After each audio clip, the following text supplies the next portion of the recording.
Happy Christmas and happy feast of the Holy Family. I want to share the joy of living together in harmony, the joy of sharing the pure gift that comes from God, gifts which we are.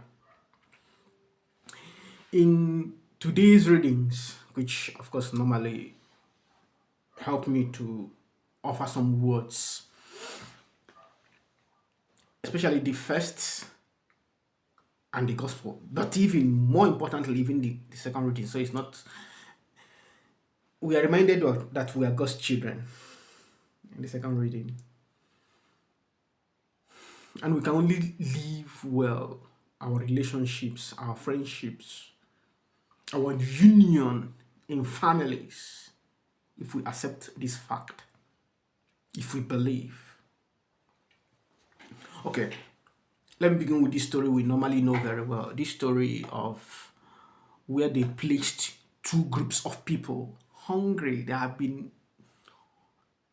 suffering from hunger for a very long time. These two people were placed in two rooms, and food was left at the center, in a table at the center, and spoons, long spoons, were given to them to feed. All of them very, very hungry, extremely hungry. So now, the people at the left, they were trying to feed themselves. You will bring food, you can't succeed. They wasted all the food there.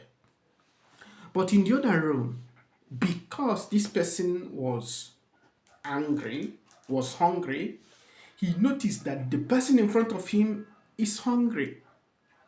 He will feed the person in front will feed another person, and like this, they were feeding one another. This remains the only logic to live well in this our world. No matter what we try to reason with our head, that we can resolve our problems by trying to be selfish, we only waste things. Now, coming back to the readings, they share this fact that we do not belong to ourselves. That my wife is not my wife. My husband is not my husband. My son is not my son. My father is not my father. People who are placed in our lives, they are gifts that we must, in order to be happy, return to God, as Hannah did in the first reading. Hannah prayed so much, was so much in anguish, seeking for this baby. And finally, this baby came. She offered this baby to God. In the gospel, we see the same thing, but then from a different perspective of the suffering of someone who is trying to allow the other person to be free. Because this is the problem we have in every relationship, in our families. This is the problem. So Mary, now finding Jesus in the temple, Jesus was asking them, didn't you know that I will be in my father's house? And Mary was, we were filled with anguish, suffering, looking for you, trying to understand who is this person. So every human being is a mystery. Every human being has a call from God. Our function in their lives is to help them discover this call and to offer them to God, not to bring them to ourselves, not to try to seize them. We are hungry, just as I explained. We are wounded, each and every one of us. We have been betrayed. We have heard stories. We have reasons to be afraid. But then, why do marriages fail? Why do friendships fail? Why do relationships fail? Why do communities fail? This is the problem. The problem is that we want to use people to fill up these wounds. And so We are filled with so much insecurities. We do not allow people to live their real life. Because of my life as a priest, I'm privileged to listen to people, to be sincere. Many people, the persons they call they use the word bestie, they use the word best friend, they use the word spouse. Many people, more than 80%, can't say what they actually think. Why? Because they are imprisoned in that place. Your wife cannot tell you what she thinks because of the fear of losing you and because of the fear that you're already a monster, you're a terrorist. So many men, many women, they can't actually live freely because they are living in prison. I've also, of course, it's filled up everywhere. So when I talk from my personal experiences to tell you that I'm not inventing, I have friends, exact thing, maybe in the exact situation that you told this person. You see how free this person is? Oh, sorry. The person is not that so much imprisoned in himself. He's not thinking that you are judging him freely. He say, oh, I'm sorry, I made a mistake. But exact thing, you cannot try it with another. Psychologists will try. I was discussing with somebody. Person will be trying to explain that this is issue of human behavior. It's a lie. It's not issue of human behavior, because that same person who never wants to even accept anything that might make him or her seem to have made a mistake complains bitterly about the same thing he or she is justifying because he's the one doing it. So to tell you that this person in himself, in herself, is lying, and it's so natural for the person to lie that the person will be lying that one of the things that gave me main crisis was trying to accept this thing that this person is projecting as truth, which you know within yourself that it is not true. Thank God for the experience of others who you will just say the same thing, say, oh, this is right. So why am I saying it?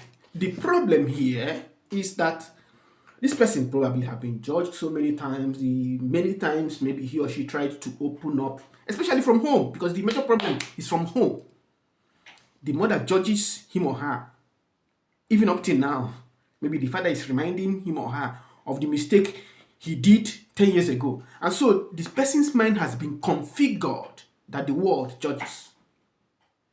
So the problem, because we are so, let's say, pragmatic or utilitarian in our thinking, some people are thinking of, if I do this, then I will marry well. If I don't do this, it has no connection with marriage. It's about freeing ourselves from these wounds and allowing people to be free. People are not our properties to be used. And until we have this free relationship and friendship, I'm privileged. I have people with whom you are just free. You say things, you are there, you are free. But there are those, before you can say that thing, you will pray over it, think. Even you still try, you will still make mistakes. In some people, you only pray. You can't even call their attention to something because of the type of imprisonment they have in themselves, because of the lack of light. And then what pains is, on the surface, everybody is shouting Jesus. There's no connection with God. So now, back to my point about source of happiness. The source of happiness remains having Jesus and allowing him to be that God which he is, allowing the people, allowing the things that come to our lives to remain who they are, and not trying to make them to fit into what we think. This is the only thing that will give us happiness. Because if not, explain to me how maybe people who lose their spouses will fit in. How will you say God brought, God has taken? I said this is not that simple getting converted to the real image of Jesus, because thank God that even the gospel today was saying that Jesus was growing, and then that Mary was troubled in the spirit. So that when we think about Mary, we often think about I don't know how to say it. Mary was a human being that lived with us, that suffered that word of God that reveals. She suffered this anguish even when Jesus started the public ministry, when she was coming to get Jesus. That's why she is a good example. Jesus at Gethsemane tells us also that this is part of our life. So getting converted to a liberating relationship is what will save our marriages. It's what will save our friendships. And this is not when we marry that we become free. It is now. So accepting Christ for whom he is, allowing people to be who they are. We continue to deceive ourselves saying that we love. It's a lie. Without God, we don't love. We only project our passions outside and use people to try to maintain our insecurities inside. A few years I stayed in the seminary, I also had time to discuss with people really inside.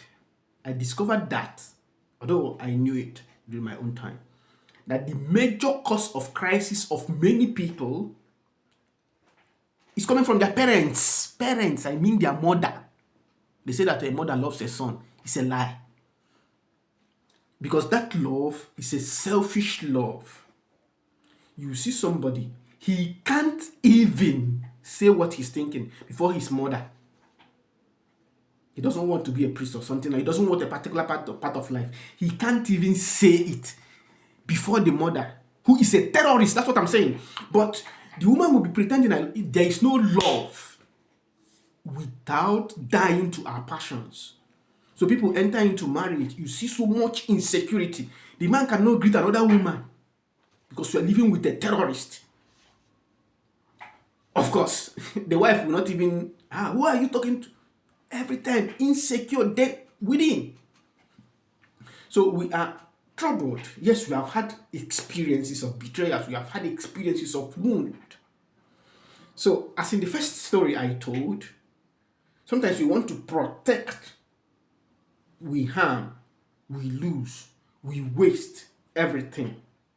But if we enter in the logic of God, the logic of Hannah who gave out, the logic of Mary who allowed this son to become who he is, if we accept that the people around us were not the ones that chose them, our spouse, we never chose them. We are thinking that you chose. That's the first problem. Just as we do not choose our siblings, our parents, that person who comes to us as a spouse, when the person begins to open himself or herself, maybe even the time people are thinking things are going well, and the person hears a particular word, it makes the person to begin to think of something new, and then we will say, this was not the person I married, to tell you that you're not the person that chose that person. Or maybe this person, he was rich and he loses his job. Or maybe people just started, after about 3-4 years, the person dies. To tell you that we should liberate ourselves from this falsehood, from this darkness, that we can create people, that we can manipulate people, that we can use people. All of us are coming from God. We belong to God. To the extent we allow people to be free and be themselves, to that extent, we will have real joy. To that extent, we will experience the real happiness and freedom that comes from God. And then only in that extent can people who come to us freely relate to us, because they will discover that we don't judge. They will discover some of these things, they will come naturally.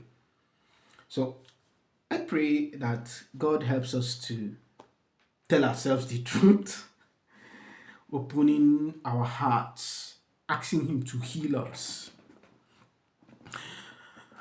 allowing people to be who they are, loving people for who they are, then we can love, we can be patient. Love is patient, love endures, love understands, love sacrifices,